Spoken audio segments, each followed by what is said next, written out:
శ్రీగురుభ్యో నమః. శ్రీస్కందస్తవం. వామదేవ ఉవాచ. ఓం నమః ప్రణవార్థాయ ప్రణవార్థవిధాయినే ప్రణవాక్షరబీజాయ ప్రణవాయ నమో నమః. వేదాంతార్థస్వరూపాయ వేదాంతార్థవిధాయినే వేదాంతార్థవిదే నిత్యం విదితాయ నమో నమః. నమో గుహాయ భూతానాం గుహాసు నిహితాయ చ గుహ్యాయ గుహ్యరూపాయ గుహ్యాగమవిదే నమః. అణోరణీయసే తుభ్యం మహతోపి మహీయసే నమః పరావరజ్ఞాయ పరమాత్మస్వరూపిణే.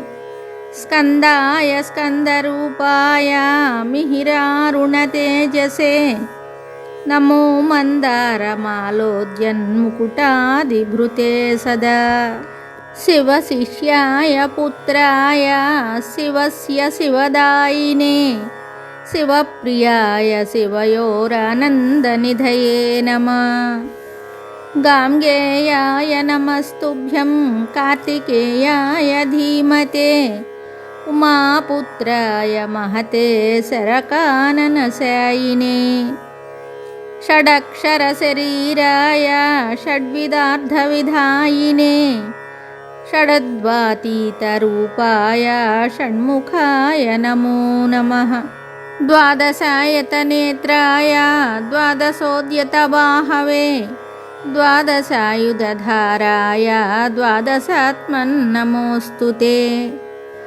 చతుర్భుజాయ శాంతాయ శక్తికుక్కుటధారిణే వరదాయ విహస్తాయ నమో సురవిదారిణే.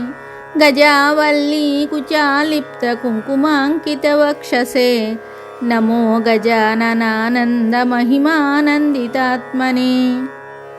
బ్రహ్మాదిదేవమునికిన్నెరగీయమాన గాధా విశేషశుచిచింతితకీర్తిధామ్నే బృందారకామలకిరీటవిభూషణస్ర పూజ్యాభిరామపదపంకజతే నమోऽस्तु. ఇతి స్కందస్తవం దివ్యం వామదేవేన భాషితం.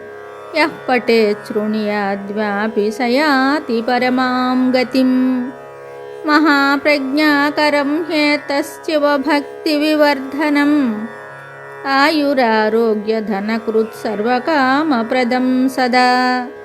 ఇతి శ్రీ శివమహాపురాణే కైలాససంహితాయాం ఏకాదశోऽధ్యాయే వామదేవకృతస్కందస్తవం సంపూర్ణం శుభం.